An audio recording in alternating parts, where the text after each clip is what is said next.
अस्सलाम वालेकुम students. Last lecture में हमने ह्यूमन मेल रिप्रोडक्टिव सिस्टम जो है उसको स्टार्ट किया था और उसके कुछ कंपोनेंट्स के बारे में हमने डिटेल में स्टडी की थी, जिसमें टेस्टिस आ गए। उसके अलावा हमने स्क्रोटम जो सैक है जिसके अंदर टेस्टिस मौजूद होते हैं उसके बारे में देखा था। देन हमने स्पर्म डक्ट के बारे में देखा था कि वो यूरेथ्रा के ऊपर से लूप बनाते हुए यूरेटर के ऊपर से लूप बनाते हुए यूरेथ्रा के साथ आकर मिल जाते हैं। उसके बाद हमने कुछ ग्लैंड्स के बारे में देखा था, जिसमें सेमिनल वेसिकल आता है, प्रोस्टेट ग्लैंड आता है और कॉपर्स ग्लैंड आता है। सेमिनल वेसिकल स्पर्म्स को इजैकुलेशन मतलब रिलीज़ होने से कुछ देर पहले स्टोर करता है थोड़े टाइम के लिए। प्रोस्टेट और कॉपर्स ग्लैंड हैं, ये एक लिक्विड स्क्रीट करते हैं जो स्पर्म्स को एक्टिवेट करता है और उनको न्यूट्रिएंट्स प्रोवाइड करता है। इसके बाद हम देखेंगे जो नेक्स्ट आपके पास है वो है यूरेथ्रा।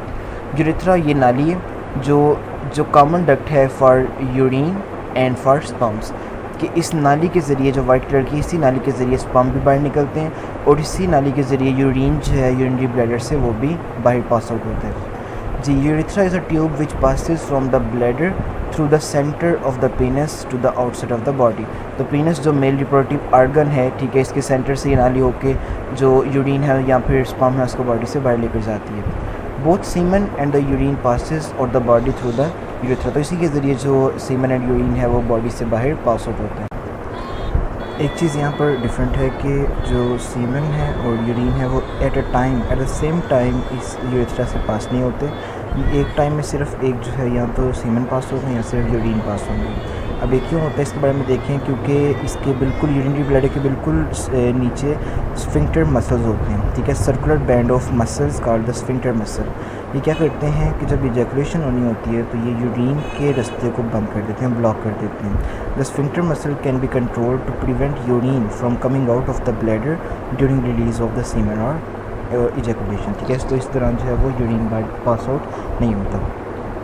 उसके बाद जो रिप्रोडक्टिव आर्गन है पीनस, उसके बारे में देखते हैं। The tissue of the पीनस has numerous spaces that can be filled with blood, ठीक है। तो इसके अंदर बहुत ज़्यादा मसल्स हैं और उस मसल के अंदर स्पेसेस होती हैं जहाँ पर ब्लड आकर फिल हो जाता है। When this happen the पीनस become erect and hard, ठीक है। जब इन स्पेसेस के अंदर ब्लड आ जाता है तो उस ब्लड के प्रेशर की वजह से जो पीनस है वो इरेक्ट हो जाती है, हार्ड हो जाती है। This allows it to enter the vagina of the women during sexual intercourse, और इससे फिर जो है वो सेक्शुअल इंटरकोर्स के दौरान जो है वो पीनस जो है वेजाइना में एंटर होती है और वहाँ पर सीमन को डिपॉजिट कर दिया जाता है for fertilization. Hence the penis is erectile organ. तो पीनस है ये इरेक्टाइल आर्गन है, ये इरेक्ट होती है और हार्ड होती है, तभी जो है वो फर्टिलाइजेशन जो है पॉसिबल होती है, तभी जो है वो सीमन जो है फीमेल के रिप्रोडक्टिव ट्रैक में एंटर हो सकता है। It contain erectile tissues. उसके बाद हम देखते हैं स्पर्म के बारे में। जो स्पर्म है उसकी डायग्राम दिखाई गई है और इसके 3 बॉडी पार्ट्स हैं। Sperm numerous sperms are produced throughout the life of male human after he has become physically mature. तो आफ्टर मेचुरेशन बहुत से जो स्पर्म्स हैं वो ह्यूमन की बॉडी में लगातार बनते रहते हैं। स्पर्म्स को हम स्पर्मेटोजोआ भी कहते हैं या स्पर्मेटोजोन भी कहते हैं। The part of the human जो स्पर्म है वो यहाँ पर दिखाया गया। इसके 3 पार्ट्स हैं। सबसे पहला आपके पास आता है हेड। अब हेड के अंदर देखें, हेड के अंदर इसका जो साइज़ है that is about 2.5 micrometre wide. It contains a large nucleus with small amount of cytoplasm. Sperm के हेड के अंदर बड़ा सा एक न्यूक्लियस होता है और थोड़ी सी मिकदार में जो है वो साइटोप्लाज्म होता है, ठीक है। The nucleus carries a haploid set of chromosome, और न्यूक्लियस के अंदर हैप्लॉइड नंबर ऑफ क्रोमोसोम पाए जाते हैं। एन एक्रोसोम, ठीक है, जो स्पर्म की टिप है इसके अंदर एक एक्रोसोम पाया जाता है। ये the acrosome is a sac containing the enzymes. These enzymes break down the part of egg membrane so that the sperm can penetrate egg during fertilization. तो जब स्पर्म एग के पास जाता है तो एक्रोसोम जो है यहाँ से एंजाइम रिलीज़ करता है जो एग को ज़रा सा ओपन करते हैं और एग के अंदर स्पर्म जो है वो एंटर हो जाता है। उसके बाद सेकंड आपके पास आता है मिडल पीस, ठीक है। ये वाला सारा आपके पास मिडल पीस है, इतना। Middle piece contain numerous mitochondria.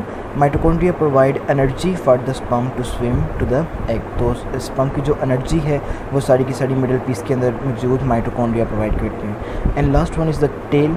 Tell के बारे में देखें, the beating movement of the tail और flagellum enable the sperm to swim toward the egg. We say that the sperm is motile because it can move on its own. Sperm motile होता है, खुद बहुत move कर सकता है, और flagella जो है या इसकी जो टेल है वो मूवमेंट करने में क्या करती है, इसको हेल्प करती है। अब यहाँ पर पाथ के बारे में बताया गया कि स्पर्म जो हैं वो टेस्टिस से कौन सा पाथ लेते हुए जो है वो मूव करते हैं आउट ऑफ द बॉडी।